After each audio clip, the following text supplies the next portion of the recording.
Olá, caros colegas e alunos. Meu nome é Nelson Sussum Chixima, professor aqui do Legale Cursos Jurídicos e também coordenador pedagógico do curso Legale e da pós-graduação de Civil, Processo Civil e Direito de Família e Sucessões. E venho aqui convidá-los para a nossa aula inaugural, que será no dia 22 de agosto, a partir das 8h30 da manhã, nós vamos ter uma aula inaugural. Todos convidados, gratuito para assistirem a esta aula inaugural, inclusive para conhecer aqui o nosso curso, conhecer o Legale, conhecer a Faculdade Legale. Tá? Então venha assistir, primeira aula comigo, vai ser na parte da manhã, vou falar no aspectos de direito das sucessões, família e sucessões, né? Um pouquinho de família e sucessões, que é uma aula inaugural, tá? Para nós começarmos realmente a aula dia 29, tá? De agosto. Mas essa aula inaugural, dia 22, todos convidados, gratuito, pode vir, que à tarde vai ser com o professor Jorge Alexandrides. Então vamos lá, vamos falar hoje um pouquinho sobre direito de família e sucessões no novo Código de Processo Civil. Direito de família tem muitas coisas que alteraram, né? Deu para observar. Costumo dizer que alterou na legislação, como, por exemplo, a execução de alimentos, ela alterou bastante. Mas quem pratica o direito de família, quem é um especialista em direito de família, na verdade, nada mais houve que uma atualização. Nós já aplicávamos por jurisprudência, já aplicávamos com súmula, e agora já está no ordenamento jurídico, no novo Código de Processo Civil, que provavelmente entrará em vigor, né, em março de 2016. Está programado para março de 2016, tá? Que estão dizendo, né, que pode ser que tenha aí mais uma vacácio, uma prorrogação da vacácio, mas a programação é para março de 2016, que entra em vigor. Direito das sucessões não alterou tanto, tá? Algumas coisas. Eu vou pincelar as maiores, as mais que foram revolucionárias, vamos dizer assim, né? Mas não houve muita alteração também. É que algumas coisas precisaram ser atualizadas, e aí foram colocadas. Procedimento só mudou algumas palavras, né? Então não mudou de forma brusca aí a questão da sucessão. Tá? O que mais foi direito de família mesmo. Direito de família teve mais alterações do que na parte de direito das sucessões, tá? De inventário e partilha, tudo. Agora, a formatação do Código de Processo Civil realmente alterou tudo, né? Se você olhar, tem uma parte de execução de alimentos no artigo 528, depois tem uma lá de 911, né?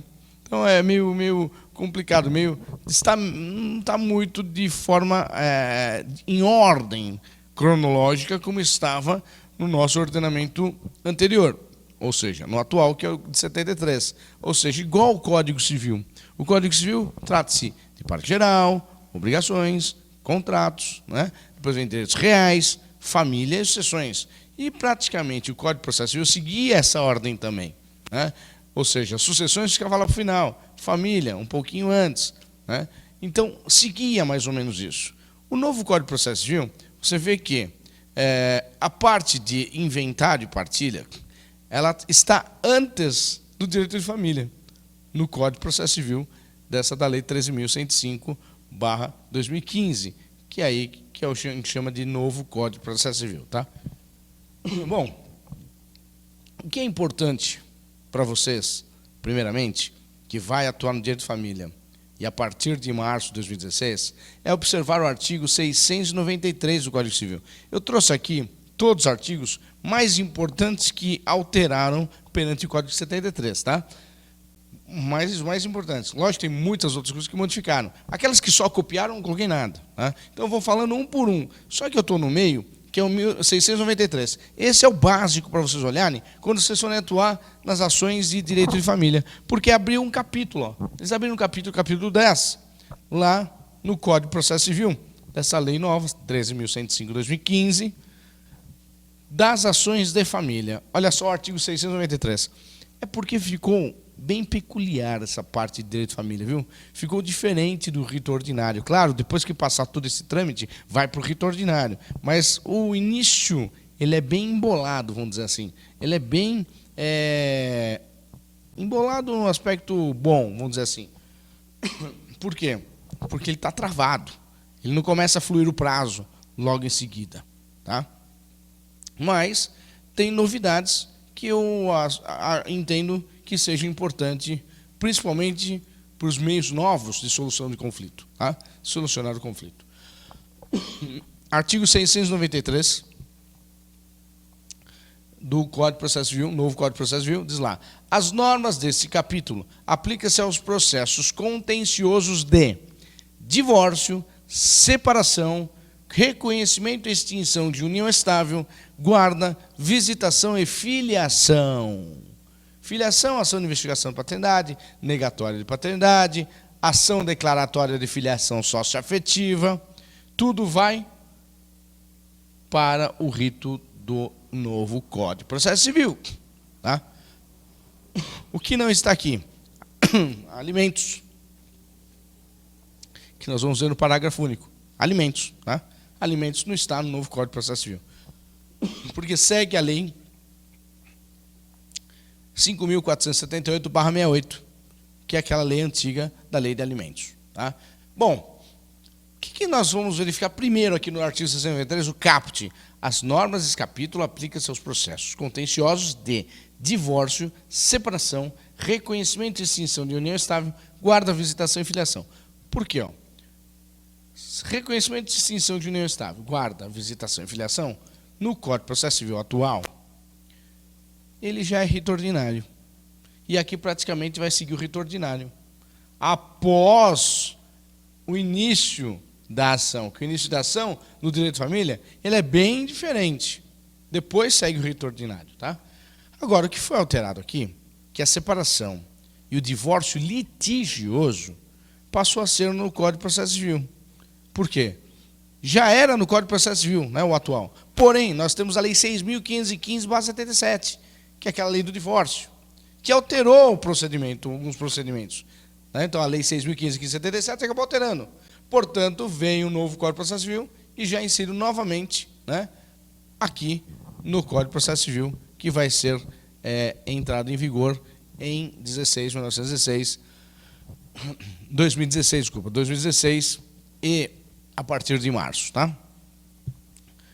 O que tem de mais importante aqui também? Falando o quê? O divórcio e a separação. Aí já abre uma questão de dúvida, ou de confirmação, hein? Separação e divórcio. Nós sabemos que, com a emenda constitucional 66 de 2010, que é um breve histórico, né? Nós sabemos que, com a emenda constitucional 66/2010, que alterou o artigo 226, parágrafo 6º da Constituição Federal, muitos juízes, muitos doutrinadores entendem que não tem mais separação, só tem divórcio. Bom, rapidamente para explicar o artigo 206, parágrafo 6º, após a emenda constitucional 66. Está escrito dessa forma. Artigo 226, parágrafo 6º. O casamento poderá ser dissolvido pelo divórcio. Ponto. Como era antes? Antes nós tínhamos divórcio direto e indireto. O divórcio direto, no artigo 226, parágrafo 6º, está assim: que você poder pedir o divórcio direto quando tiver 2 anos separados de fato. E o divórcio indireto, quando tivesse 1 ano separado judicialmente. Veio a emenda constitucional 66 de 2010 e deu nova redação 226, parágrafo 6º da Constituição Federal. Fala o seguinte: o casamento poderá ser dissolvido pelo divórcio. Ponto. O que dá para extrair do parágrafo 6º do 226, hein? O que dá para extrair? De forma cristalina, sem qualquer dúvida, dá para extrair que não existe mais prazo. Ou seja, foram suprimidos todos os prazos. Os prazos foram suprimidos. Não existem mais prazos. Você pode propor divórcio a hora que você quiser. Você pode propor divórcio depois que você casar, no dia seguinte, se quiser. Não tem mais prazo. Daí, muitos entenderam, e ainda entendem, que não tem mais divórcio, não tem mais separação. Só tem divórcio. Poxa, será que dá para entender que não tem mais separação? Só tem divórcio? Eu não consigo enxergar ainda isso. Tá? Não consigo enxergar. Tudo bem, até que seja o projeto que veio, né, que é uma PEC, que veio aí antes da Emenda Constitucional 66, falando que não teria mais separação mesmo, mas ocorre que não passou que deverá somente pelo divórcio. Falou poderá é facultativo. Então não dá para entender, não dá para extrair nem de forma tácita de que o Instituto da Separação foi revogado no Código Civil. E no Código de Processo Civil também, de 73 agora. Bom, hoje, olha lá, artigo 693. As normas desse capítulo aplicam-se aos processos contenciosos de divórcio, separação.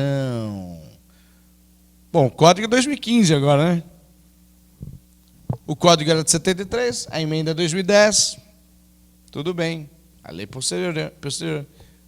Mas agora, o Código de 2015, mantiveram a separação. Será que ainda vão entender que não tem mais separação? Eu sei que o próprio CNJ tem uma resolução que fala que tem separação. Tem aqueles estudos jurídicos, jornada de direito civil, também tem um enunciado que fala que tem separação. O próprio provimento 40 do Tribunal de Justiça aqui em São Paulo fala que tem separação extrajudicial. Bom, se tem separação extrajudicial, por que não tem o judicial? Se tem o menor, por que não tem o maior? Aí já criou uma polêmica de novo aqui no artigo 193. Não sei se é polêmica ou confirmação, ou vai tirar a dúvida de todos já. Essa é importante, essa é relevância, hein, para todo mundo. Tomem cuidado nesse aspecto. Separação permanece no novo Código de Processo Civil. Seja consensual, seja litigiosa que está aqui. Tá? Então, o primeiro aspecto importante foi essa parte da Emenda Constitucional 66, que o novo Código de Processo Civil trouxe aí na separação, e a gente sabia que eles queriam tirar. Né? Acho que parece que o primeiro projeto tinham tirado, e depois voltaram e mantiveram a separação. Tá? Bom, reconhecimento de dissolução de união estável já era o rito ordinário, seguindo o CPC. Guarda, visitas também e filiação, que é a negatória, investigação paternidade e filiação socioafetiva. Tudo rito ordinário. Tá? Rito ordinário. Só que dentro do direito de família, antes, vamos ver o parágrafo único. Ó, parágrafo único. A ação de alimentos e aqui versar sobre interesse de criança ou de adolescente observarão o procedimento previsto em legislação específica, aplicando-se no que couber as disposições desse capítulo. Já estou vendo um defeito aqui. Olha só. Na ação de alimentos e aqui versar sobre interesse de criança ou de adolescente, ó, ação de alimentos e aqui versar, ou seja, cumulativo.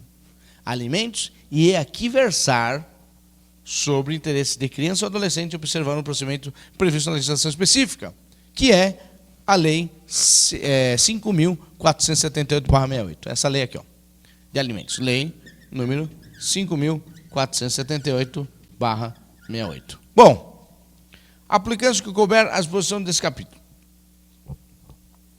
Aí eu pergunto, e se for entre ex-cônjuges?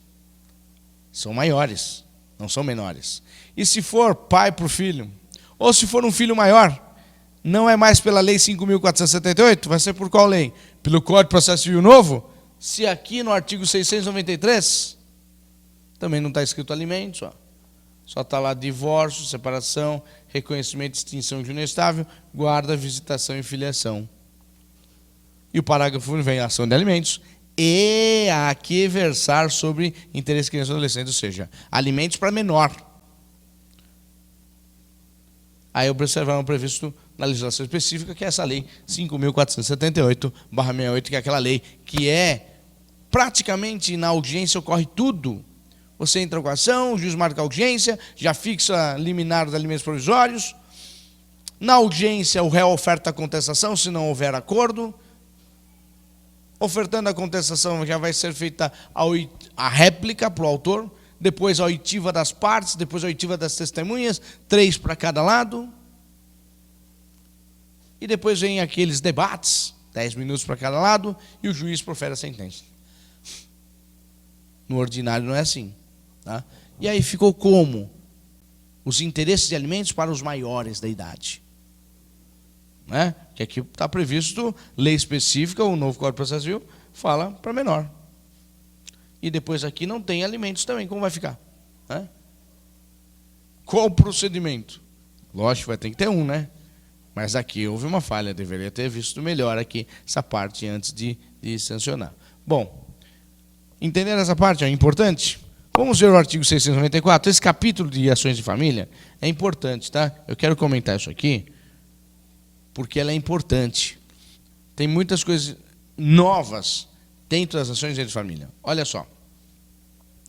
Artigo 694.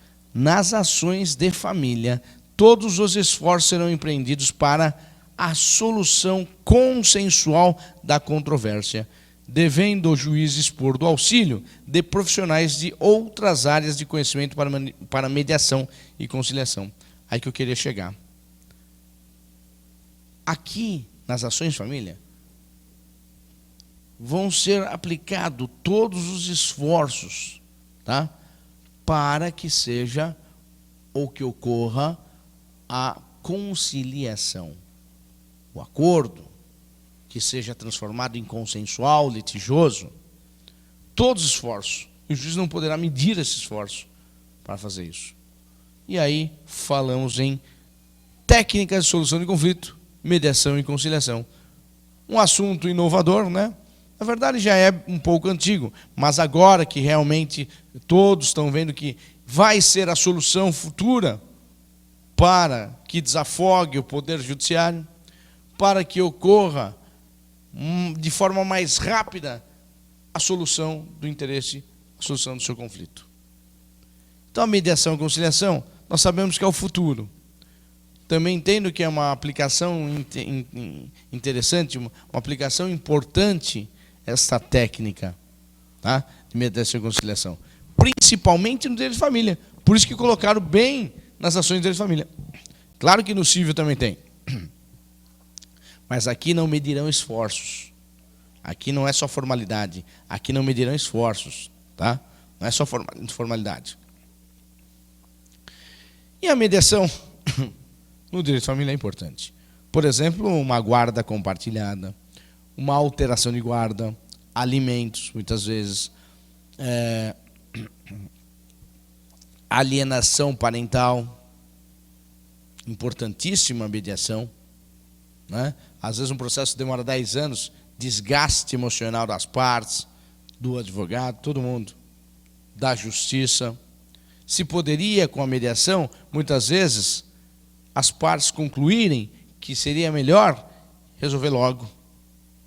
1 mês, 2 meses, 1 ano, do que 10 anos. Então é uma técnica importante.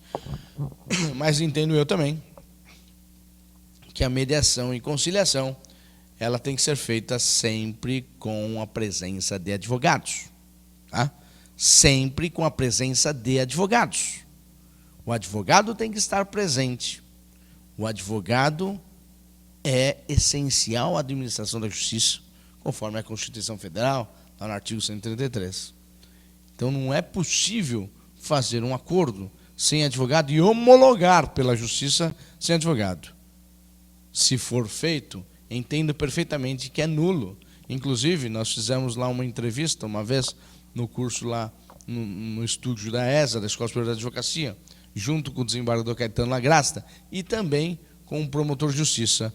Ambos foram unânimes, que é o doutor Oswaldo, falou, e que deu aula aqui para a gente também, ambos foram unânimes e disseram o seguinte: se não tem advogado, poderá ser questionado com anulação ou nulidade. Tá? É nulo, não tem validade. Tá? Então, importante sempre com a atuação do advogado. Inclusive, tem escritórios de advogados que tem mediador já também, trabalhando no seu escritório. Tá? Por quê? O mediador que atua nesta mediação, e se ele for advogado, ele não pode se transformar em litígio, não pode advogar para nenhuma das partes, né? Mas tem muitos escritórios hoje de mediação. Não é só aquela mediação que ocorre no Tribunal de Justiça do Estado, mas sim uma mediação particular, tá? E tem muitos capacitados, que hoje não existe uma formação de mediação, né? Mas sim capacitação, aquela pela resolução do CNJ, acho que é 125 do CNJ. Bom, Aí vem o parágrafo único do artigo 694 do Código de Processo Civil. Novo, né? Código de Processo Civil. A requerimento das partes, o juiz pode determinar a suspensão do processo enquanto os litigantes se submetem à mediação extrajudicial ou a atendimento multidisciplinar. O juiz a suspendeu o processo. Ou seja, ele verifica que é possível a mediação. E na hora que ele aplica a mediação, suspende os atos processuais, suspende os prazos. Portanto, não começa a fluir prazo nenhum aqui. Tá? Aí nós vamos ver mais lá para baixo, que eu quero ver essa questão de se há estrutura ou não do Poder Judiciário para ser feita esta mediação com bastante afinco. Né? Olha lá. Recebida a petição inicial, artigo 695.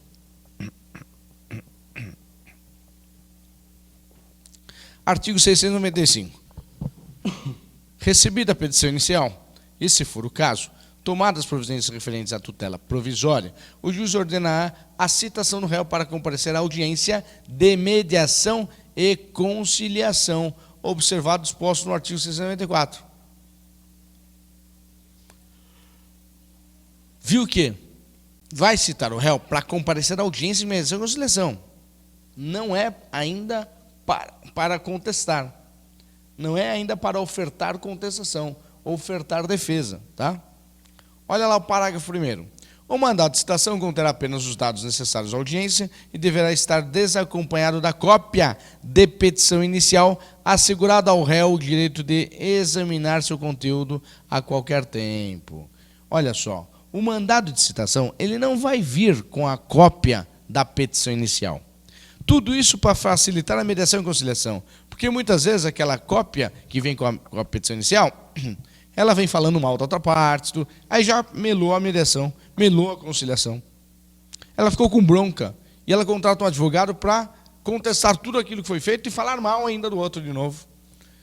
Então a importância disto, de não vir com cópia, é para que ele vá só para a mediação, só. Ou seja, não há defesa. Depois ele tem o direito de ver. Olha lá, está ainda escrito aqui, ó. Assegurado ao réu o direito de examinar seu conteúdo a qualquer tempo. Qualquer tempo. Parágrafo 2º. A citação ocorrerá com antecedência mínima de 15 dias da data designada para audiência. Nós sabemos que normalmente hoje, né, atualmente são 10 dias, aqui são 15 dias. Então deverá ser recebido esse mandado de citação com pelo menos 15 dias de antecedência. Tá? Esta audiência, lógico, audiência de conciliação também. Tá? A citação será feita na pessoa do réu. Eu sempre falo, quando é pessoa física, tem que ser na pessoa dele. Então, normalmente a gente faz por oficial de justiça, porque se for por AR, muitas vezes, por AR, o carteiro ele não vai pedir a assinatura realmente da pessoa. Ele entrega o porteiro e acabou. Bom, não é pessoal, olha lá. Aqui está sendo, a citação será feita na pessoa do réu. Então é importante que faça por oficial de justiça. O carteiro, muitas vezes, o correio, não vai saber se ele é mesmo ou não. Ah, deixa eu ver se é o RG, quero ver. Isso, muito difícil. O oficial de justiça não, ele vai ver, vai pegar o RG, tudo isso. Tá? Então, na pessoa do réu. Pessoa física, normalmente se faz dessa forma. Hein? Família, não tem jeito, tem que ser pessoal. Na audiência, as partes deverão estar acompanhadas de seus advogados ou de defensores públicos. Falei para você? Tem que estar acompanhado com o advogado. Tem que estar acompanhado, se não tiver condições financeiras, de um defensor público. Ou aquele que é conveniado entre OAB e Defensoria Pública. Aquele advogado conveniado. Mas tem que ter alguém que conheça a parte jurídica. Senão, fica praticamente inválida o acordo que fizerem. Bom, isso tudo para assegurar, né, os direitos do cidadão. Olha lá, o 696. Artigo 696. A audiência de mediação e conciliação poderá dividir-se em tantas sessões quantas sejam necessárias para viabilizar a solução consensual, sem prejuízo de providências jurisdicionais para evitar o perecimento do direito. Olha lá. A audiência de mediação e conciliação poderá dividir-se em tantas sessões quantas sejam necessárias para viabilizar a solução consensual, sem prejuízo de providências jurisdicionais para evitar o perecimento do direito. Aí é bom senso do juiz, né? Bom senso do juiz. Isso que eu falo. São tantas mediações quantas forem necessárias. Aí, o mediador, ele verifica que vai precisar de 10 sessões. Será que essas 10 sessões, se for um mediador judicial, vamos dizer assim, vai ser feita em 3 meses? Será que essas 10 sessões vão ser feitas em 1 mês? Ou vai ser feita em 3, 4, 5 anos? Porque nós sabemos que, na atualidade, quando nós vamos pedir um exame psicossocial, aquele que vai ser feito perante um psicólogo ou uma assistente social judicial, tem demorado, às vezes, 1 ano. Ou seja, é marcada para fazer daqui a 1 ano, porque ele não tem pauta, ele não tem mais data, o profissional, que são poucos profissionais dentro do fórum. Será que a justiça estará estruturada para receber as ações de direito de família no novo CPC, que vem com mediação? Então, pode demorar muito. E ainda, é aí que eu falo, se está demorando 1 ano, eu acho, o juiz tem que ter bom senso. 1 ano parado o processo, tem que ter bom senso, ó. Sem prejuízo de providências jurisdicionais para evitar o perecimento do direito. Tá? Bom, olha lá. Artigo 697. Não realizado o acordo, passarão a incidir a partir de então as normas do procedimento comum, ó, que aí é o rito ordinário.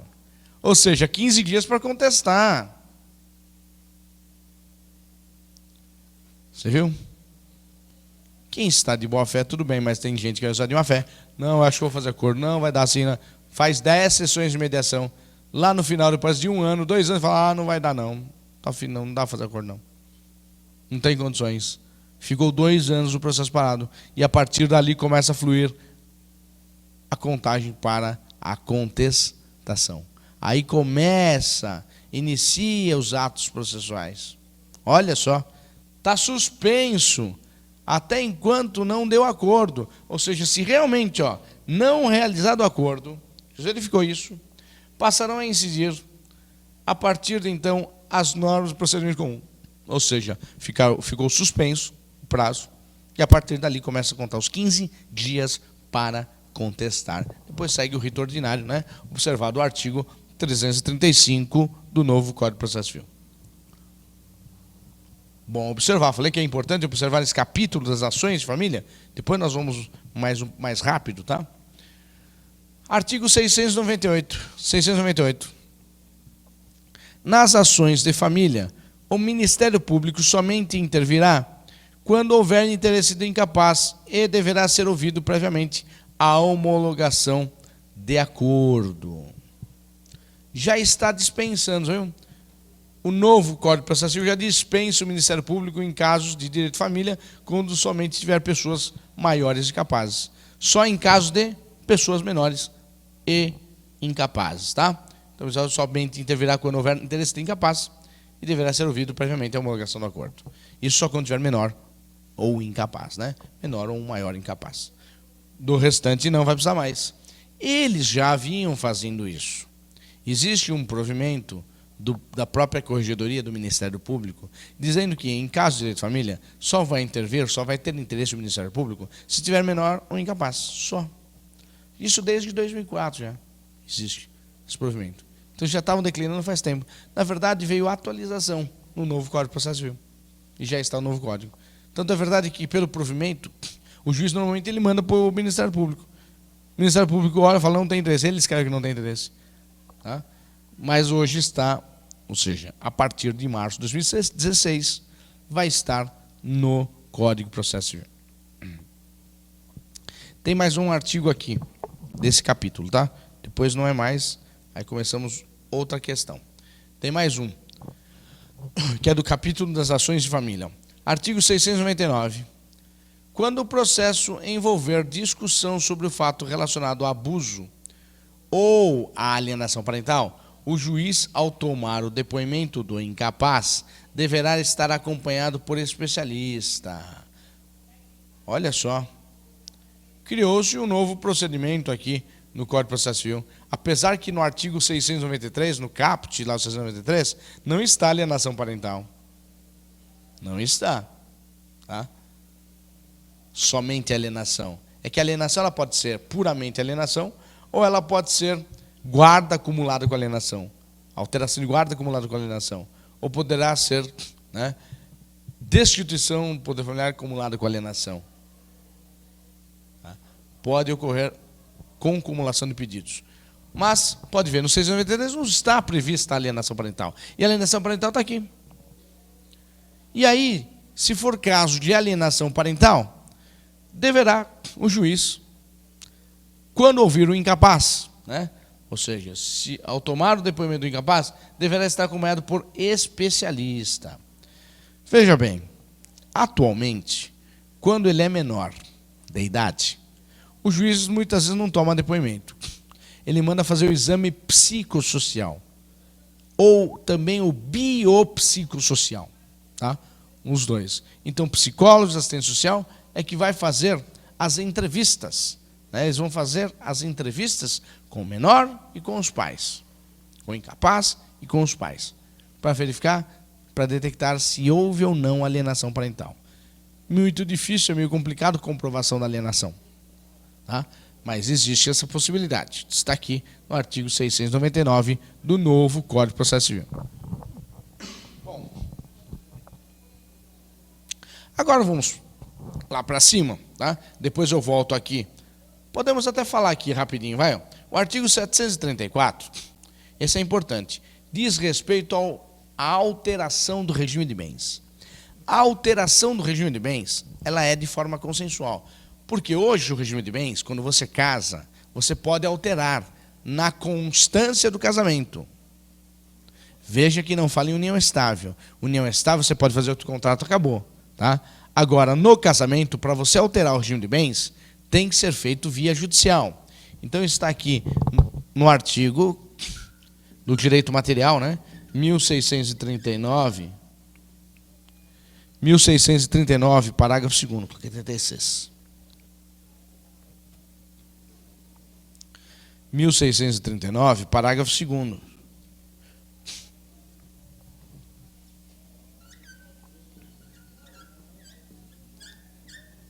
No direito material está no artigo 1639, parágrafo 2º. Então, pode alterar o regime de bens? Pode, na constância do casamento. Antigamente, para alterar o regime de bens, antes do Código Civil de 2002, no Código Civil de 16, você tinha que separar o casal, depois converter em divórcio, depois fazer o casal casar novamente em outro regime. Assim que você fazia alterar o regime de bens. Hoje não. Hoje pode alterar o regime de bens na constância do casamento. Sem descasar, né? Porém, o artigo 1639, parágrafo 2º, ele coloca 3 requisitos para você alterar o regime de bens, que copiaram no novo Código de Processo Civil. Pegaram o Código Civil e jogaram aqui, tá? Só que eu vou ver que tem procedimento legal diferente aqui. Porque não estava previsto no CPC, não estava previsto a alteração do regime de bens. Porque o regime de bens, para ser alterado, ele veio no Código de 2002. E o Código de Processo Civil é de 73. Em 2015, atualizou. Já copiaram 1639, parágrafo 2º. De forma paralela, já acabaram copiando. Mas 3 requisitos para alterar o regime de bens. Primeiro requisito, tem que ser judicial. Tem que pleitear na justiça.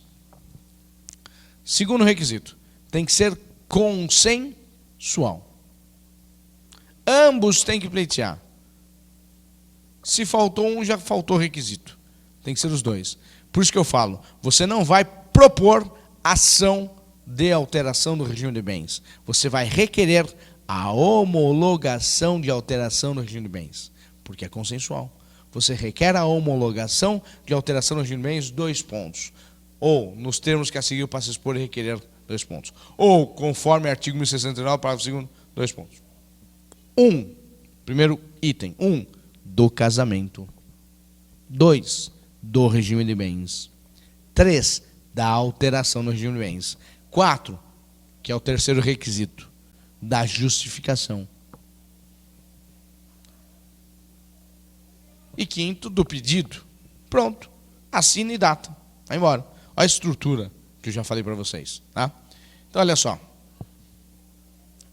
Primeiro requisito, judicial. Segundo, consensual. Terceiro, justificado, motivado. O pedido deverá ser motivado, deverá ser justificado. Ou seja, tem que explicar para o juiz por que você está alterando o regime de bens.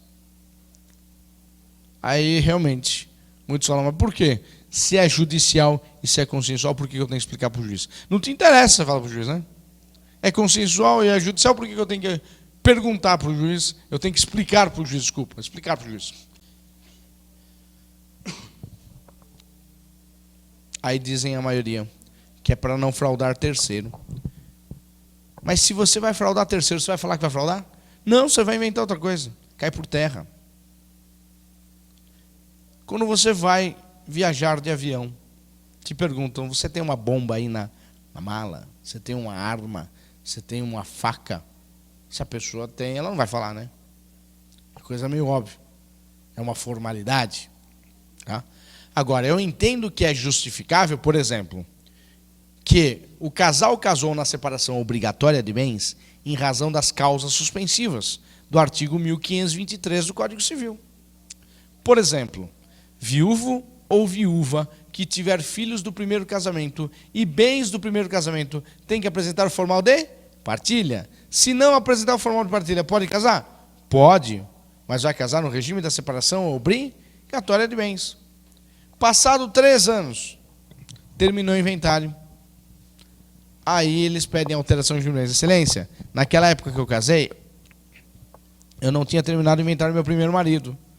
Agora eu terminei, está aqui, ó. Portanto, eu posso alterar o regime de bens. Ou seja, sanou a causa suspensiva. Nesse caso, é justificável, tá certo? Agora, fora isso, da separação obrigatória das causas suspensivas, você altera porque você quer. Meu casamento está dando certo, excelência. Acabou. E outra. Se fraudar terceiro, está escrito na própria lei. Está escrito aqui que nós vamos ler também. Ressalvados direitos de terceiro. Se foi para fraudar terceiro, a alteração é nula. Ou anulável. Não vale. Vai anular o ato, se for fraude. Tá? Bom, então motivado, tanto é verdade que os juízes, normalmente, quando você vai mudar de regime de bens da água para o vinho, eles pedem certidão negativa do distribuidor civil, certidão negativa trabalhista, certidão negativa federal, certidão negativa das execuções fiscais, certidão negativa de protesto, certidão negativa de Serasa e CPC ainda. Até dos órgãos de proteção ao crédito, para ver se não está fraudando terceiro. Bom, então vamos ver como eles copiaram o 1639 do Código Civil para cá, ó, no artigo 734, no novo CPC, do novo Código de Processo Civil. Alteração do regime de bens, do casamento, observados os requisitos legais, poderá ser requerida motivadamente, que eu falei justificado, tá? Motivadamente, Léo. Em petição assinada por ambos os cônjuges, ambos consensual, tem que ser os dois, e tem que ser cônjuge. Veja que não está união estável, aqui é casamento, na união estável não precisa, na união estável, se os dois quiserem alterar, faz um contrato, faz um outro contrato, escrito ao público, e altera o regime. Aqui não, tem que ser dessa forma. Na qual serão expostas as razões que justificam a alteração, ressalvados os direitos de terceiro. Aqui, ó, ressalvados os direitos de terceiro. Está aqui. Então, se for para fraudar terceiro, não vai adiantar. Já explica para o cliente, você vai perder dinheiro. Tá? Olha lá, essa é a novidade, porque o CPC não trazia, né, porque você precisa trazer o Código de 2002. Foi bem depois, né, do Código de Processo Civil, que é de 73, tá? Então, olha lá. Aqui é o procedimento já. Ao receber a petição inicial, o juiz determinará a intimação do Ministério Público e a publicação do edital que divulgue a pretendida alteração de bens, somente podendo decidir depois de decorrer o prazo de 30 dias da publicação do edital. Tem que publicar um edital. E o juiz só vai homologar depois de 30 dias de discorrida esse prazo que foi publicado o edital. Para ver se não tem terceiro que venha e queira pedir aí a anulação. Então está falando para intimar o Ministério Público. Muito provavelmente por causa do registro, né? Que é registros públicos, tá? Na verdade, essa alteração, ela é direito de família, mas envolve registro, né? Pela Lei 6.015/73. Então, todos lá de registro, o Ministério Público está presente, tá? Por que eu estou falando isso? Porque o Ministério Público lá em cima, está escrito lá, que ele não vai intervir mais em casos que não tenha menores ou incapazes. Não vai intervir mais. E aqui eu estou falando de alteração do regime de bens. Se eu estou falando de alteração, as partes são maiores e capazes. Tá? Parágrafo 2º. Os cônjuges, na petição inicial ou em petição avulsa, podem propor ao juiz meio alternativo de divulgação da alteração do regime de bens, a fim de resguardar direitos de terceiro. Ou seja, ele pode publicar no jornal, se ele quiser. Tá? Vai gastar dinheiro ainda. Tá? Após o trânsito em julgado de sentença, serão expedidos mandados de averbação aos cartórios de civil e de imóveis, e caso qualquer dos cônjuges seja empresário, ao registro público de empresas mercantis e atividades afins. Tá? Depois disso, você tem que requerer aqui, o pedido é esse, expedição desses ofícios. Tá? A homologação e expedição desses ofícios. Pronto. Falamos aqui na alteração e as ações de família. Mas vamos lá para cima, a importância grande que nós temos ainda para falar, comentar, lá no início, deixa eu entrar aqui no início. Opa.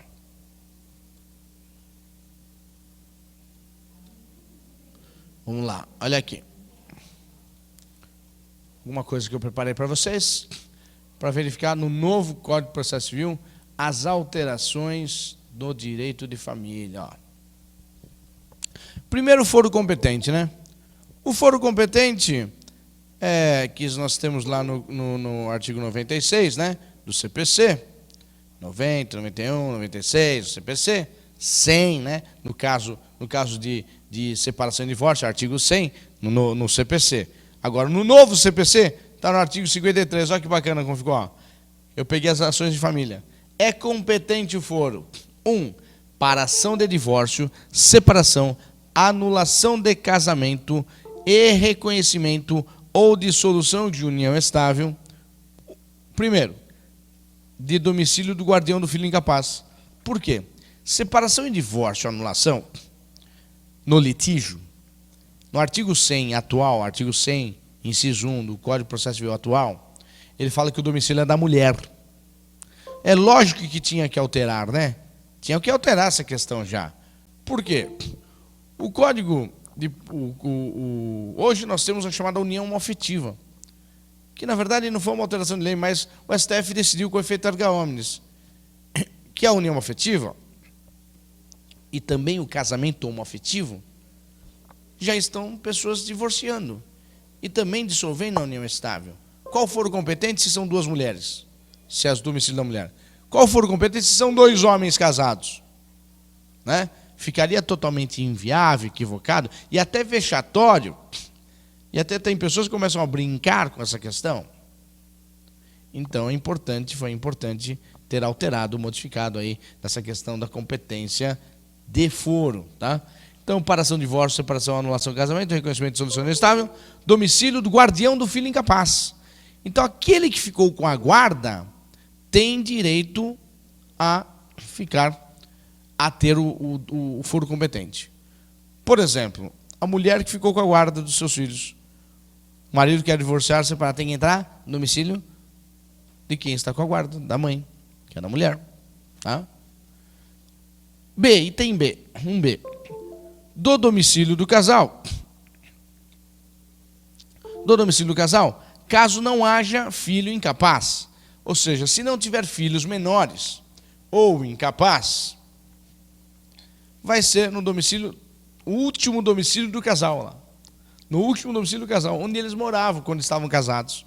Olha que interessante. E o B, de domicílio do réu, se nenhuma das partes residir no domicílio, no antigo domicílio do casal. Ou seja, se não ficou ninguém morando naquele último domicílio, naquele antigo domicílio, vai ser o domicílio do réu aí. Aí não importa se é homem ou mulher, domicílio do réu, tá? Interessante essa parte. E o 2, de domicílio ou residência do alimentando, para ação em que se pedem alimentos. De domicílio ou residência do alimentando, para ação em que se pede alimentos.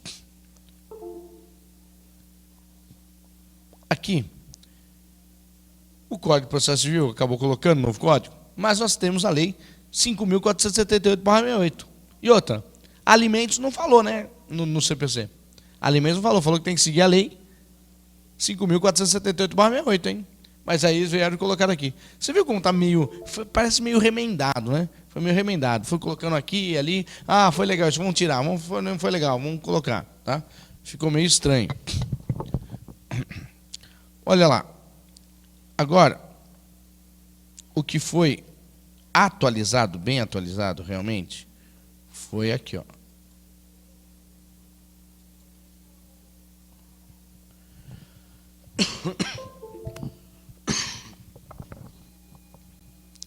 Do cumprimento de sentença, que reconheça a exigibilidade de obrigação de prestar alimentos. Ou seja, nós vamos falar, rapidamente, na execução de alimentos. A execução de alimentos, ela está prevista realmente no novo CPC, né? Tanto no atual Código como no novo CPC. Não é ação de alimentos, tá? Não é ação de alimentos, é execução de alimentos, ou seja, a cobrança dos alimentos. Eu vou explicar como que é hoje, porque vocês vão ver que isso foi uma mera atualização do novo Código. Quem é familiarista, quem é advogado especialista em direito de família, viu que não houve mudança, houve apenas uma atualização para a legislação, porque já nós aplicávamos dessa forma. Olha só como que ficou. Olha como que nós aplicamos hoje, para nós falarmos sobre isso depois. Senão não vai ter como vocês terem a noção, né? Porque tem gente que está assistindo, não é especialista em família, só está pegando umas dicas aí, porque está começando a fazer direito de família, tá? Olha lá. Execução de alimentos. A execução de alimentos, nós temos duas espécies de execução de alimentos. Execução de alimentos pelo artigo 732 do CPC, que é sob pena de penhora, e artigo 733 do CPC, que é sob pena de prisão. E agora, professor, eu aplico o 732 ou 733? Olha, eu sempre falo, você quer receber ou você quer prender a pessoa? O intuito é receber, não é prender. Mas já recebi resposta assim, tá? Não, eu quero prender, eu quero prender. Você vê que a pessoa quer fazer vingança privada pela justiça. Isso não é viável. A lei foi feita para receber, fazer a pessoa pagar. E a prisão não vai fazer a pessoa pagar. Tá? Mas tem gente que é vingança. Tá? Aplica o qual, portanto? Lógico, se ele tem dinheiro, se ele tem bens para satisfazer o débito, você vai entrar sob pena de penhora. Você quer o dinheiro, você quer ressarcimento do que você gastou. Pronto. Agora, tem alguns que realmente não vão pagar nada. Não tem nada no nome dele, não tem nem emprego e não quer pagar. Aí não tem jeito, é prisão. Para fazer ele pagar é prisão. Se ele não tem nada para garantir o débito, é prisão. Mas como que aplico isso? Súmula 309 da STJ.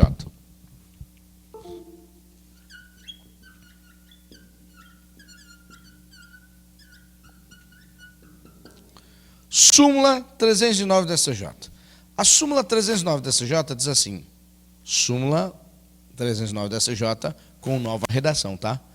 Porque ela teve uma redação anterior que era assim, a partir da citação, as últimas 3 prestações, mais o que forem vencido no processo, pena de prisão. Pô, a partir da citação, as últimas 3, você entrava com a ação de execução, o réu ficava fugindo 2 anos. Ele era citado, só pagava as últimas 3, estava livre. A súmula estimulava o réu a fugir. E aí, depois de 1 ano, alteraram a súmula 309 para a seguinte redação. A partir da propositura da ação, as últimas 3 prestações, mais o que forem vencendo o processo, pena de prisão. A partir da propositura da ação, as últimas 3 prestações, mais o que forem vencendo o processo, pena de prisão. Agora sim, se eu propus a ação, as últimas 3, e ele ficar fugindo 2 anos, ele está devendo 2 anos e 3 meses, sob pena de prisão. Aí faz com que ele pague logo, senão fica devendo muito. Essa é a súmula 309, que nós vamos ver que serve quando tem mais de 3 prestações vencidas. Por exemplo, 10 prestações vencidas. Eu vou entrar com a súmula 309 pelo 733 as últimas 3, mais o que forem vencendo no processo, e o restante 7 meses, sob pena de penhora. São 2 ações distintas, que muita gente entra junto. Está errado. São 2 ações distintas, apartadas, tá? Porque o procedimento é totalmente diferente. O procedimento é diferente. Os prazos são diferentes, ou seja, os procedimentos são incompatíveis, por isso que não dá para sair junto. A maioria, realmente, aqui na capital, vai mandar desmembrar. Só para mandar desmembrar até o juiz receber a outra petição, demorou 6 meses. E alimentos, poxa, se atrasou o processo 6 meses, não pode. Tá? Tem que ser dessa forma.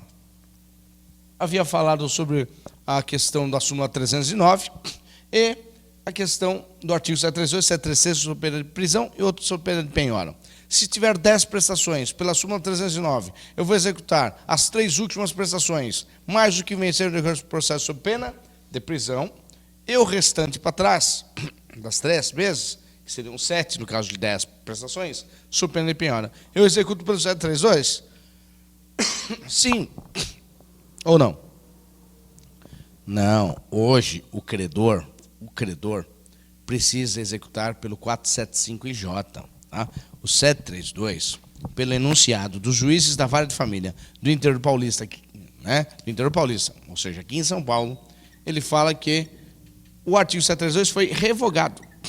Foi implicitamente revogado pelo artigo 475-IJ do CPC atual. E por que eu falo que o credor tem que fazer isso? Lógico, porque o 475-IJ tem muitas vantagens. A primeira é a multa. Você tem 15 dias para pagar, demonstrar que o fez ou impugnar. Ou seja, se você não pagou em 15 dias e lá na frente o juiz falou que você deve, você vai ter que ser acrescido o débito em 10%. 10% de multa.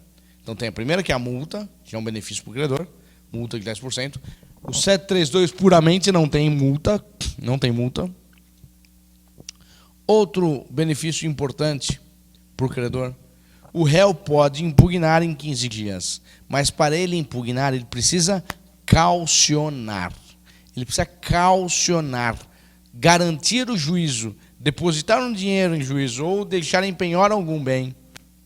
Se ele for depositar em juízo, é melhor já pagar, para ele poder impugnar. Se ele não caucionar, não garantir o juízo, a impugnação dele poderá ser desentranhada dos autos, porque não garantiu o juízo. Tá? Olha que benefício o 475-J. Bom, desentranhou, você já faz novo cálculo com a multa de 10% e já pede para sem júdice. Olha como é vantagem. O 475-J, no atual código, É cumprimento de sentença. E no novo Código de Processo Civil, nós vamos ver que também já está dessa forma. Então vamos analisar um por um, tá? Um por um.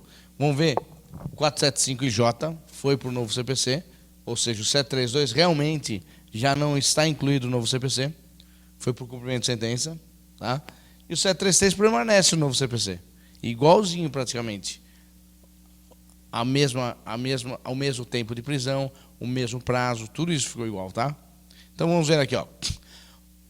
Do cumprimento de sentença que reconheça a exigibilidade e obrigação de prestar alimentos. Artigo 528. 528, tem o 524 também, que nós... A execução de alimentos. 524, 528 e 911, do novo CPC, tá?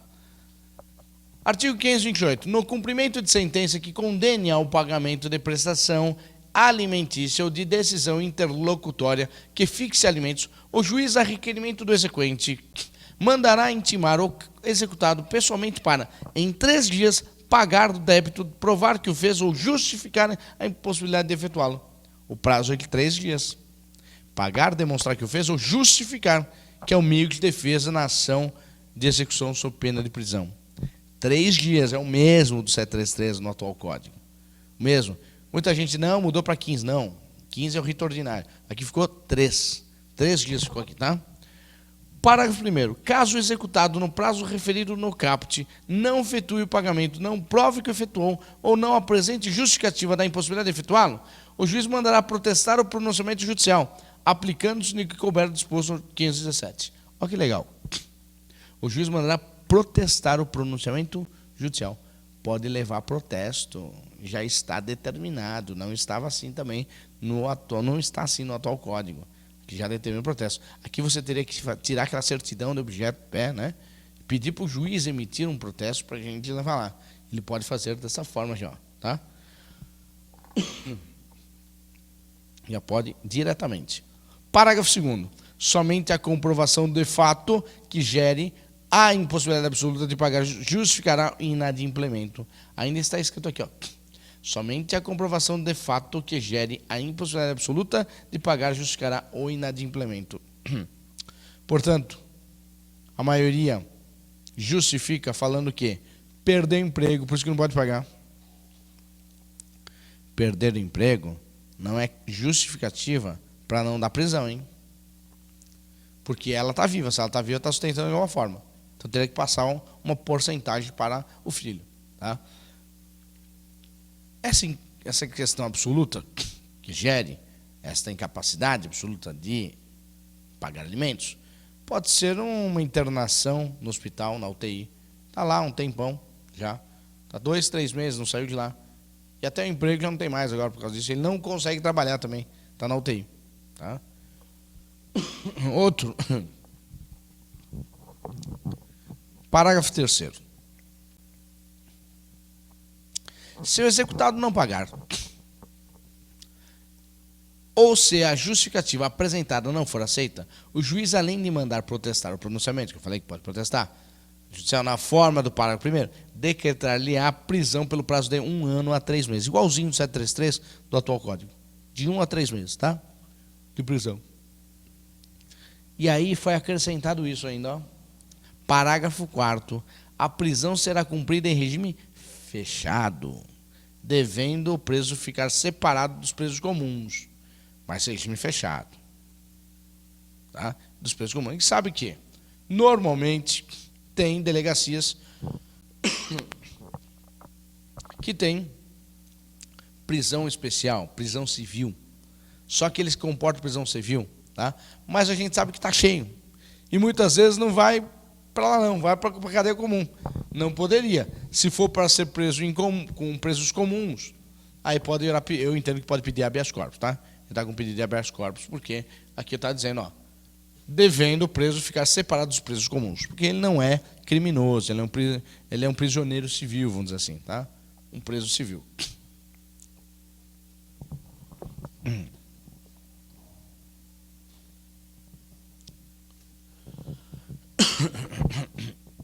Outro, parágrafo 7º. O débito alimentar que autoriza a prisão civil do alimentante é o que compreende até as 3 prestações anteriores ao juizamento da execução e as que se venceram no curso do processo. Aqui, ó. Súmula 309. A súmula 309, onde ela foi parar? No parágrafo 7º. O débito alimentar que autoriza a prisão civil do alimentante é o que compreende até as 3 prestações anteriores ao julgamento da ação é que se vencer no decorrer do processo. Está aqui a súmula 309, foi parar ali. Já é lei, não é mais súmula, então, no novo Código de Processo Civil. Você viu que eu pulei alguns parágrafos, mas é porque era igual o que estava no anterior código, tá? No código atual. Parágrafo 8º. O exequente pode optar por promover o cumprimento da sentença ou decisão desde logo, nos termos dispostos nesse livro, título 2, capítulo 3, caso em que não será admissível a prisão do executado e recaindo a penhora em dinheiro, a concessão do efeito suspensivo, a impugnação não obsta a que o exequente levante mensalmente a importância da prestação. Lógico, né? Olha lá. Então, o exequente pode optar por promover o cumprimento da sentença ou decisão desde logo, nos termos dispostos nesse livro, título 2, capítulo 3, que é o 475 atual, ó, que é o 475 atual, ou seja, cumprimento de sentença. Esse vai para o artigo 524, tá? Esse vai para o artigo 524 do novo Código de Processo Civil, que é cumprimento de sentença, sob pena de penhora, tá? Sob pena de penhora. Olha lá, recaindo em penhora em dinheiro, a concessão do efeito suspensivo, a impugnação não obsta o que o exequente levante mensalmente a importância da prestação. Para baixo, ó. Parágrafo 9º. Além das opções previstas no artigo 516, parágrafo único, o exequente pode promover o cumprimento de sentença ou decisão que condena ao pagamento de prestação alimentícia no juízo do seu domicílio. Olha que legal. Por quê? Atualmente, nós executamos onde originou o título. Por exemplo, o título originou na 7ª Vara da Família e Sucessões do Foro Central de São Paulo. Eu teria que entrar com a execução, sob pena de penhora, que eu vou utilizar o 524 do novo Código, e se for o atual 475, onde originou o título. Ou seja, eu entro com uma ação por dependência, a vara, da 7ª Vara da Família e Sucessões. Aqui não, ó. Além das opções de previsão de 516, parágrafo único, o exequente pode promover o cumprimento de sentença ou decisão de condena no pagamento das prestações alimentícias no juízo de seu domicílio. Então a execução pode ser feita lá. Não precisa ser aqui na 7ª Vara. Porque, às vezes, ele mudou, morava aqui em São Paulo, e mudou para São José do Rio Preto. E agora o exequente, principalmente quando é menor, vai ter o dispêndio, o ônus, o encargo de vir até São Paulo, ou contratar um profissional em São Paulo, ou contratar um profissional e vir até aqui em São Paulo. Não, poderia promover a execução lá em São José do Rio Preto. Aqui, ó. Tá? Importante essa parte, hein? Colocaram um novo código, não tinha isso. Estava omissa essa questão, tá? Artigo 529. Essa, na verdade, eu deixei, mas ela copiou o anterior, tá? Que está no atual código. Ó. Quando o executado for funcionário público, militar, diretor ou gerente da empresa, ou empregado sujeito à legislação do trabalho, o exequente poderá requerer o desconto em folha de pagamento, da importância da prestação alimentícia. Tranquilo. Ao proferir a decisão, o juiz oficiará à autoridade, à empresa ou ao empregador, determinando sob pena de crime de desobediência o desconto a partir da primeira remuneração posterior do executado a contar do protocolo do ofício. Tá? Eu só mantive, isso aqui é tudo igual, tá? Bem parecido com o atual. Parágrafo 2º. O ofício conterá o nome e o número de inscrição no cadastro das pessoas físicas. Você viu que o CPF hoje é importantíssimo, tá? Não é o RG, mas o CPF é o mais importante hoje, tá? Do exequente e do executado.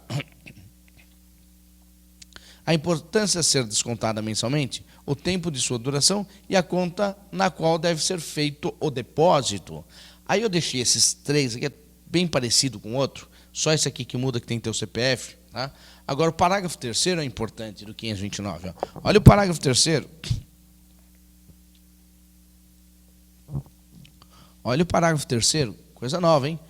Sem prejuízo do pagamento dos alimentos vincendos, o débito objeto da execução pode ser descontado dos rendimentos ou rendas do executado, de forma parcelada, nos termos do caput deste artigo, contando que, somada a parcela devida, não ultrapasse 50% de seus ganhos líquidos.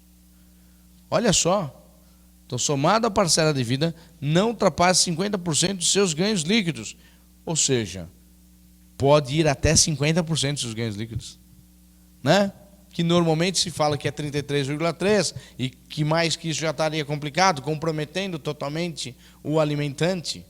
Aqui não, aqui está falando de 50%. Então ele está devendo e ainda vai pagar alimentos, não pode ultrapassar 50%. Pô, mas 50% é bastante. É 50% líquido. Ele só vai ver com os outros 50%. Então ele não pode nem fazer dívida, tá? Vai até 50%, hein? Aqui. Não cumprida a obrigação, observar-se ao disposto no artigo 831 e seguintes do Código de Processo Civil. Aí o capítulo aplica-se aos alimentos definitivos provisórios também, não tem problema, 531, tá? Eu posso executar também, muita gente pergunta, eu posso executar os alimentos provisórios? Pode, não pagou, pode executar. Eu tenho que esperar 3? Não, uma só. Não preciso esperar 3. É até as últimas 3 sob pena de prisão. Eu posso executar uma só. Não tem problema sob pena de prisão. Bom, olha lá. A execução dos alimentos provisórios, bem como a dos alimentos fixados em sentença, ainda não transitado em julgado, se processa em autos apartados. Lógico, né? O cumprimento definitivo da obrigação de prestar alimentos será processado nos termos, ou seja, nos mesmos autos em que tenha sido proferida a sentença.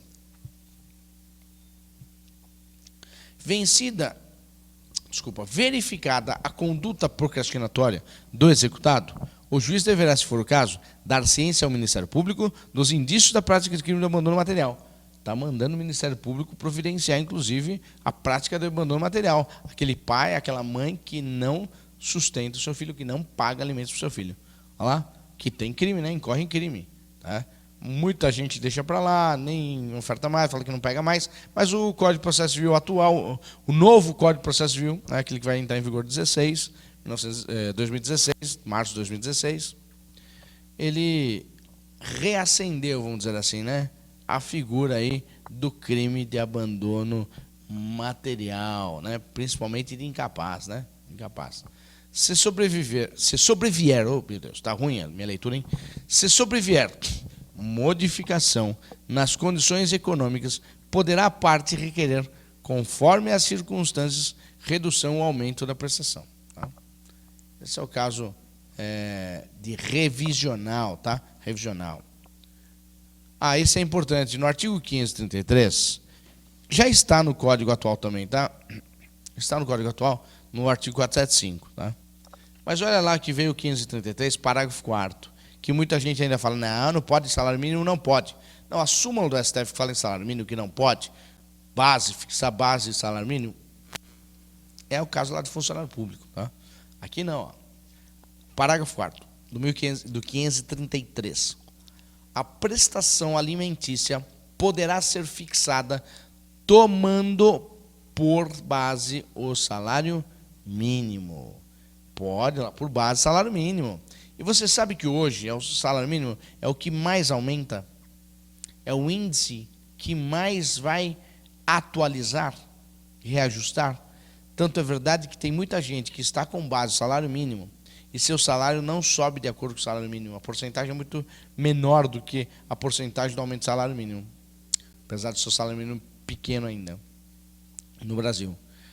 Muito pai tem pedido revisional em razão disso. Ele mostra a porcentagem do salário mínimo que está aumentando e a porcentagem do seu salário que aumentou durante um ano. É o que mais defasa mesmo quando está em salário mínimo. Então, para o credor é ótimo que esteja em salário mínimo, né? Para o devedor é péssimo, hein? Um alerta para vocês. Então, o artigo... olha só que confusão que é feita aqui, né? Direito de família, 693. Aí nós falamos em execução de alimentos, que é direito de família, só que execução, aí foi por 528. Ações de família, 693. Explicando a mediação, toda aquela parte. Depois, execução de alimentos, que é direito de família, alimentos, execução de alimentos. 524, 528. Voltou. Aí, 611, começa inventário e partilha. E ainda tem mais uma execução de alimentos, então vou mais para frente, tá? Depois nós voltamos no inventário e partilha, porque ele está meio fora de ordem, né? Não está mesmo a ordem que está o nosso atual código. Isso aqui ficou meio complicado, hein? Então vamos mudar aqui, ó. Vou mostrar para vocês. Depois nós voltamos 611, hein? Quando nós voltamos aqui de 611.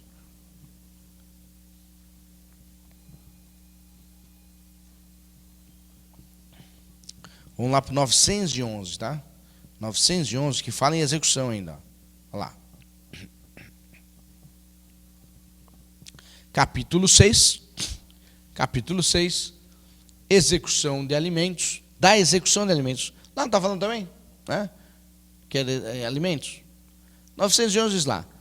Na execução fundada em título executivo, extrajudicial, que contém obrigação alimentar, o juiz mandará citar o executado para, em 3 dias, efetuar o pagamento das parcelas anteriores ao início da execução e das que se vencerem no seu curso, provar que o fez ou justificar a impossibilidade de fazê-lo. Esse aqui está o 528. Veio o 528. Aí vem aqui, ó. Aplica-se no que couber. Parágrafo 2º ao 7º do 528. Ou seja, sob pena de prisão. Aquela prisão até 3 meses, 3 dias, né? Aqui já está falando 3 dias. Pô, copiou praticamente, não sei porquê. Aí veio lá o 912. Quando o executado for funcionário público, militar, diretor ou gerente de empresa, bem como empregado sujeito à legislação do trabalho, o exequente poderá requerer o desconto em folha de pagamento e a importância da prestação alimentícia. Bem parecido, não é? Olha lá. Igualzinho, ao despachar inicial, o juiz oficiará a autoridade, a empresa, o empregador, determinando sob pena de crime de desobediência o desconto a partir da primeira remuneração posterior ao executado a contar do protocolo do ofício. Bem parecido. O ofício conterá os nomes e o número da inscrição do CPF, de novo, tá? E o do executado. A importância é ser descontada mensalmente, a conta na qual deve ser feito o depósito, e se for o caso, o tempo de sua duração. Não requerida a execução nos termos desse capítulo, observar-se disposto no artigo 824 e seguintes, com a ressalva de que, recaindo a penhora em dinheiro, a concessão do efeito suspensivo aos embargos, a execução não obsta que o exequente levante mensalmente a importância da prestação. Está bem parecido. Bem parecido, hein?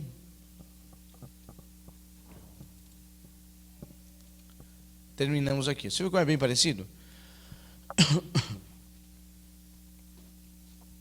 A importância desse artigo está bem aqui, ó. Que aquela execução de título extrajudicial, por exemplo, você pode fazer uma separação em divórcio extrajudicial, né? Por escritura pública no cartório de notas. E lá, pode ser que a ex-mulher ou ex-marido estipule alimentos para pagar. Por exemplo, eu estou divorciando extrajudicialmente, vou até o cartório de notas, lavo um divórcio. Porém, não tenho filhos menores, então eu vou verificar se vou ter que pagar alimentos ou não para minha esposa, minha ex-mulher. Mas fixei 5 mil reais para minha ex-mulher na escritura pública. Atualmente eu não pago. Atualmente ela pode executar eu? Pode. Pelo 732 ou 733? Ou 732 pelo 475J? Atualmente nenhum dos dois. Se olhar na própria acepção do termo. 475J, você vai executar questões de decisão ou sentença. 475J é cumprimento de sentença ou decisão. 733 também fala de decisão ou sentença. Escritura pública não é decisão nem sentença. Escritura pública é um título extrajudicial. Então, atualmente, muita gente tem falado que vai dar extrajudicial. Entrar com execução de título extrajudicial, que você pode pagar em 7 vezes. Paga 30%, depois divide em 6. E você pode embargar sem caução. Péssimo. E não cabe prisão. Então, aquele que não tem dinheiro para pagar, não tem bens, ele deu golpe. Ele não vai preso. Agora, já vi também alguns juízes dizendo o seguinte, muitos juízes dizendo o seguinte, não. A Lei 11.441/07,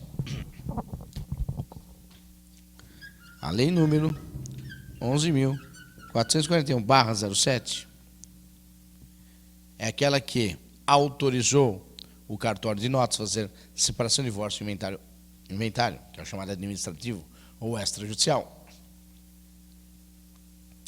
a fazer e colocar lá. Para quê? Para desafogar o Poder Judiciário. E aí tem um juiz que diz o seguinte: se nós não darmos prisão, todo mundo vai vir para a justiça de novo, vai afogar de novo o judiciário.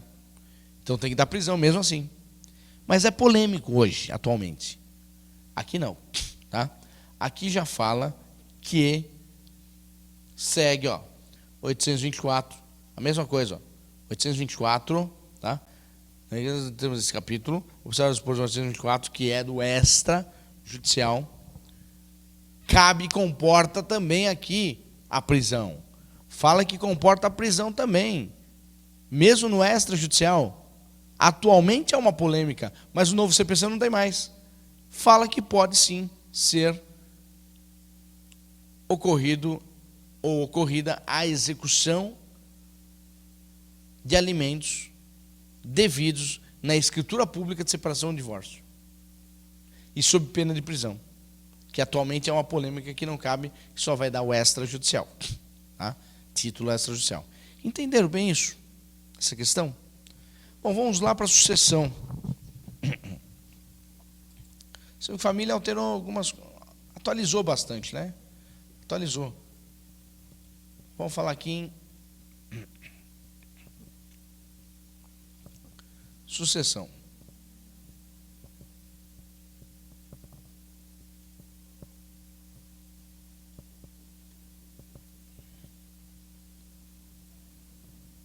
Vamos voltar lá, que a gente estava aqui. 611 eu parei, né? Aqui, 611.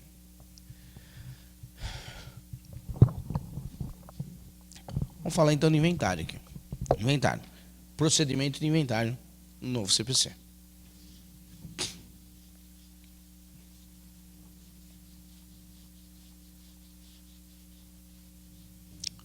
Chamado inventário de partilha, tá?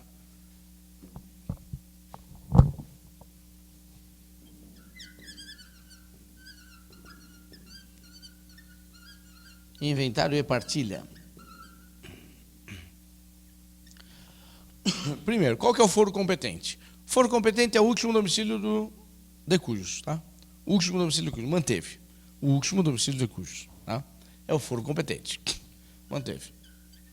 Agora, qual que é o prazo para propor do inventário e partilha? Qual o prazo para propor do inventário, partilha, arrolamento de sumário ou arrolamento ordinário, hein? Qual o prazo? Olha só, contar o histórico rapidinho. Código Civil de 16. Vou escrever, né? Para dar os detalhes. Olha só. A lambança, né? Nem ele sabe o que quer, hein?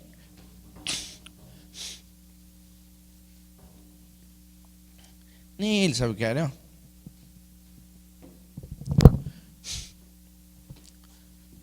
O histórico rapidamente. Código Civil de 1916. Falava um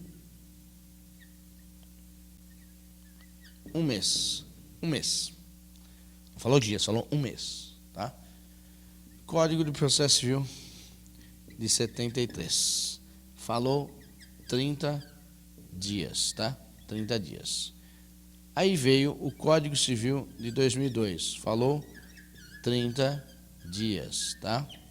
Que é o artigo 1796, tá? E o CPC 983, CPC. Só que aí veio esta lei aqui, lei número 11.441/07, que é o procedimento extrajudicial. Extrajudicial. Falou 60 dias, alterando o artigo 983 do CPC de 73. Então alterou para 60 dias. Em 2007, uma lei que é do extrajudicial alterou o prazo judicial. Absurdo, né? O extra altera o judicial. Tá? De 30 para 60 dias. Acabou alterando. Então, a lei 11.441, 2007, alterou o artigo 983 do CPC atual. Aí veio o novo Código de Processo Civil, no artigo 611, Código de Processo Civil, ó, Código de Processo Civil 2015, e alterou para 2 meses. 2 meses. Ô, professor, 60 dias, 2 meses é a mesma coisa. Não é a mesma coisa. Tem mês que tem 28, tem mês que tem 29 dias, tem mês que tem 30, tem mês que tem 31 dias. 2 meses são 2 meses, não contando em dias. Aí realmente é complicado. E eu vou perder o prazo, não vou perder o prazo. Bom, veja bem. Por que você fica preocupado em perder o prazo? Porque tem sanção. E normalmente essa sanção é a multa no ITCM, Imposto de Emissão Causa-Mortes. Multa em cima do ITCM. E aí, diz que eu despreocupe com tudo isso. Aí você vai ter que ver o quê? Lei estadual. A lei estadual é que define sobre a tributação com referência a causa-mortes e doação. É chamado ITCM-D. E aqui em São Paulo, nós temos essa lei.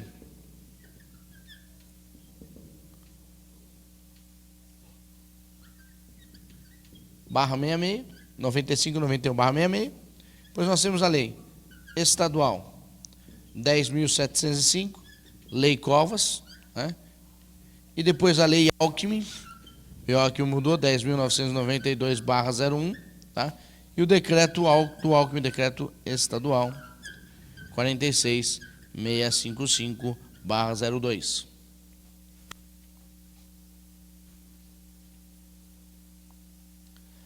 Todas elas aqui em São Paulo falam 60 dias. Todas elas falam 60 dias, tá? Todas elas 60 dias. Tome cuidado. O Código de Processo Civil, o novo, vai vir com 2 meses. Mas não são 2 meses, são 60, hein? Aqui em São Paulo, 60. Toma cuidado. Cada estado tem o seu. Aqui em São Paulo é 60, senão você vai tomar multa. Passou 60 dias, multa de 10%. Não é em meses, não vou montar, mas aqui está contando em meses, ó. 611, do novo Código de Processo Civil. O processo de inventário e de partilha deve ser instaurado dentro de 2 meses, a contar da abertura da sucessão, ultimando-se nos 12 meses subsequentes, podendo o juiz prorrogar esses prazos de ofício ou a requerimento da parte. Tá? Há 2 meses. E tinha acabado de mudar para 60. Mas a lei estadual que impõe multa, 60. Então nós aqui em São Paulo temos que olhar 60 nos 2 meses. Por que isso? Porque o Código Civil e o Código de Processo Civil não impõem multa. Por isso que, mesmo quando era 30 dias, nós seguimos a lei estadual que falava 60.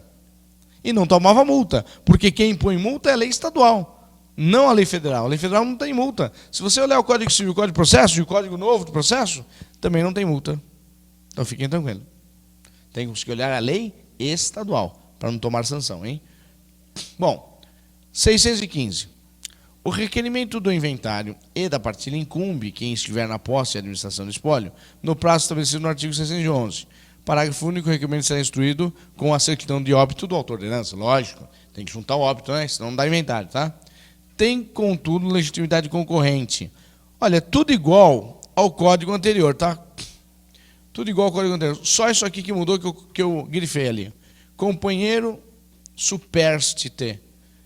Atualmente só está o cônjuge supérstite. Agora está o cônjuge ou companheiro supérstite. Lógico, companheiro na união estável, tá? Eu tenho colocado parceiro também, que é na união afetiva, né? Agora aqui o restante é tudo igual, tá? Tudo igual. Mas vamos ver aqui, ó. Que foi alterado algumas coisas, ó. Os prazos foram alterados no novo CPC, tá? Com referência ao inventário. Feitas as primeiras declarações, o juiz mandará citar para os termos do inventário e da partilha o cônjuge, o companheiro, os herdeiros e os legatários, e intimar a Fazenda Pública ou o Ministério Público se houver herdeiro incapaz ou ausente, e o testamenteiro, se houver testamento. Para primeiro, o cônjuge ou companheiro, os herdeiros e o legatário serão citados pelo correio, observando os dispostos no artigo 247, sendo ainda publicado e editado nos termos do inciso 3, artigo 259. Parágrafo 2º. Das primeiras declarações extrair-se-ão tantas cópias quantas forem as partes. Mandar as primeiras declarações para saber o que está recebendo ou não. Tá? A citação será acompanhada da cópia das primeiras declarações. Veja que aqui a sucessão já não é família, né? Família tem toda aquela parte de mediação, conciliação. Aqui não está falando nada, hein? Falando nada. Tá? Incumbe ao escrivão remeter cópias à Fazenda Pública, ao Ministério Público, ao testamenteiro, se houver, e ao advogado, se a parte já estiver representada nos autos.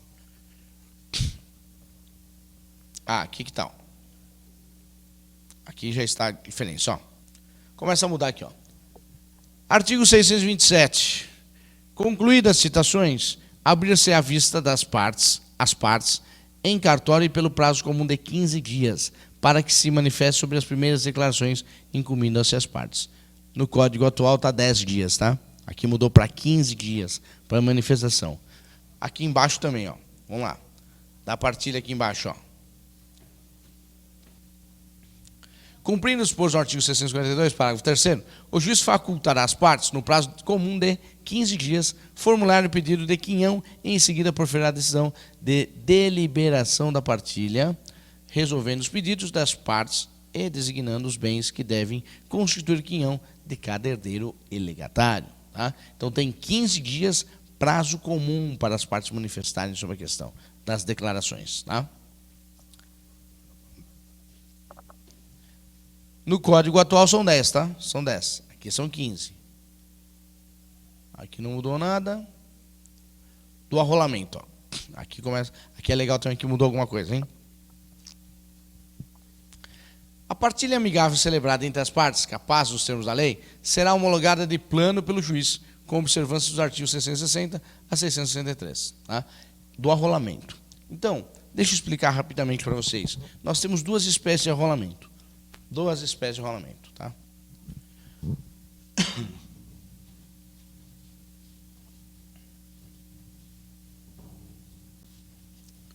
Duas espécies de arrolamento. Arrolamento sumário e arrolamento comum. Arrolamento sumário e arrolamento comum.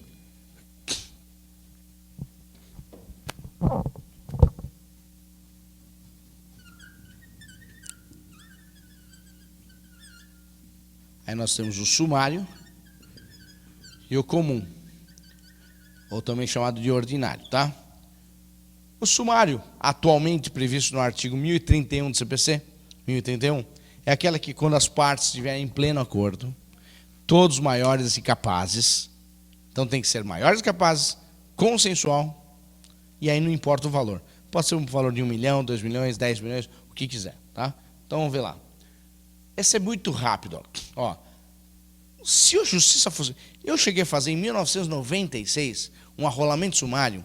Em 60 dias, eu já estava com o formal de partilha na mão. Ou seja, já tinha transitado julgado, expedido o formal de partilha, já estava com ele na mão, entreguei para o cliente em 60 dias. Hoje, para autuar, o processo dá mais de 60. Se ela é rápida, é muito... Se a justiça fosse rápida, isso aqui é rapidinho, tá? Transitada em julgado a sentença de homologação, olha lá. A partilha amigável celebrada entre as partes capazes, nos termos da lei, será homologada de plano pelo juiz, observando o artigo 663. Pronto. De plano homologada. Transitada em julgado, a sentença de homologação, de partilha ou de adjudicação, será lavrado o formal de partilha, ou elaborado a carta de adjudicação. Em seguida, serão expedidos os alvarás referentes aos bens e às rendas que lhe abrangidos, intimando-se o fisco para lançamento administrativo do imposto de transmissão e de outros tributos porventura incidentes, conforme dispuser a legislação tributária, nos termos do parágrafo 2º do artigo 662. Aqui mudou, tá? Aqui falava que só vai ser expedido, hoje, atualmente fala, só vai ser expedido formal de partilha ou carta de adjudicação após o pagamento da tributação. Aqui não fala nada disso, hein? Tá? Está falando que vai ser intimado, né, para o fisco para lançamento administrativo. Mas não fala que tem que pagar, ou após o pagamento que se vai expedir o alvará. Tá? O formal de partilha ou adjudicação. Teve uma alteração. 660. Na petição de inventário, que procederá na forma de arrolamento sumário, que eu estou falando agora lá, ó, independente da lavratura dos termos qualquer espécie dos herdeiros, requerendo ao juiz a nomeação do inventariante, que designar a declaração de títulos dos herdeiros e os bens do espólio, observados dispostos no artigo 630. Atribuirão o valor dos bens do espólio para fins de partilha, ou seja, não importa o valor, como eu disse, tá? Aqui qualquer valor. Ressalvada a hipótese prevista no parágrafo único do artigo 663, não se procederá à avaliação dos bens do espólio para nenhuma finalidade. Bom, aqui rapidinho, ó. O sumário. Se você quiser optar pelo sumário, que é o judicial, tudo bem. Mas você pode optar pela lei 11.441/07, tá? Que é o extrajudicial. Que é o extrajudicial.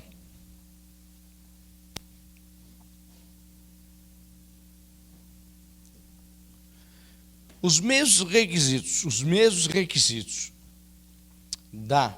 do arrolamento sumário,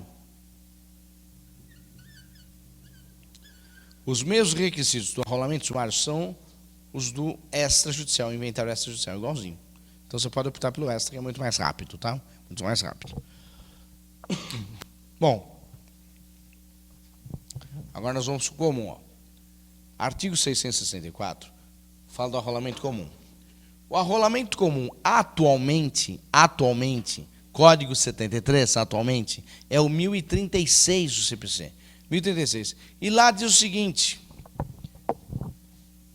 que só comporta arrolamento comum bens até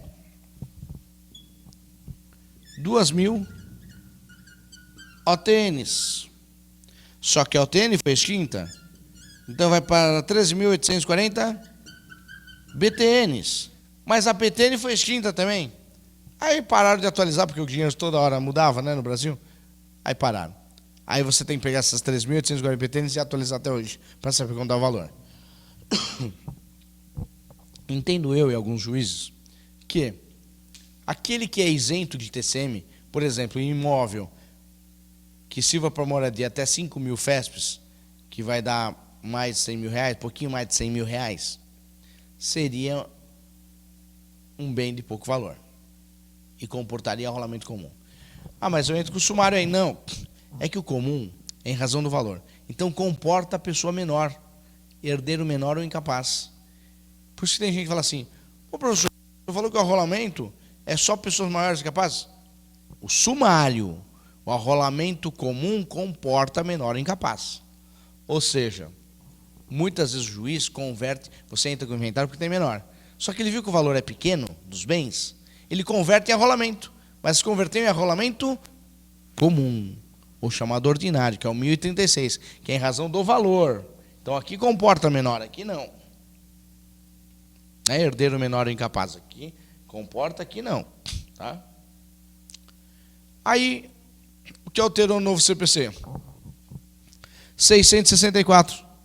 Quando o valor dos bens de espólio for igual ou inferior a 1.000 salários mínimos, o inventário processar-se-á na forma de arrolamento. Esse arrolamento é o ordinário, cabendo ao inventariante nomeado, independente de assinatura de termo de compromisso, apresentar com suas declarações a atribuição de valor aos bens de espólio e ao plano de partilha. Ao lavrar-se-á tudo em só um termo, assinado pelo juiz, pelo inventariante e pela parte presentes ou por seus advogados. Tá?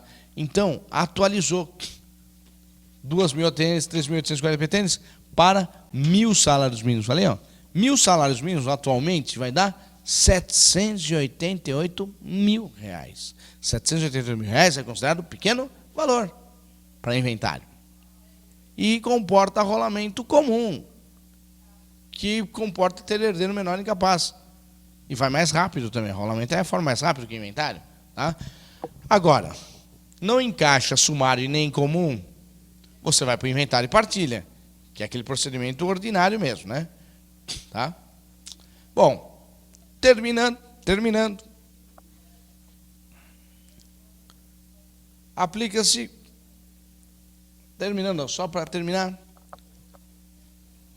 Aplica-se essa espécie de arrolamento, que é o comum, no que couber a disposição do artigo 672, relativamente ao lançamento, ao pagamento e à quitação da taxa judiciária e do imposto sobre a transmissão de propriedade dos bens do espólio, chamado ITCM, Imposto de Transmissão Causa Mortes. Parágrafo 5º, provada a quitação dos tributos relativos aos bens do espólio e às suas rendas, o juiz julgará a partilha. Aqui ele veio e já falou para pagar o tributo primeiro, tá vendo?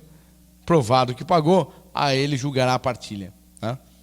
665 e último, o inventário processará também na forma do artigo 664, ainda que haja interessado incapaz, desde que concorde todas as partes e o Ministério Público. Tá vendo? Então, vai seguir o arrolamento comum, mesmo tendo menor incapaz. Ó. É o mesmo que estava já no Código de Processo Civil atual, que é o artigo 1036 do CPC.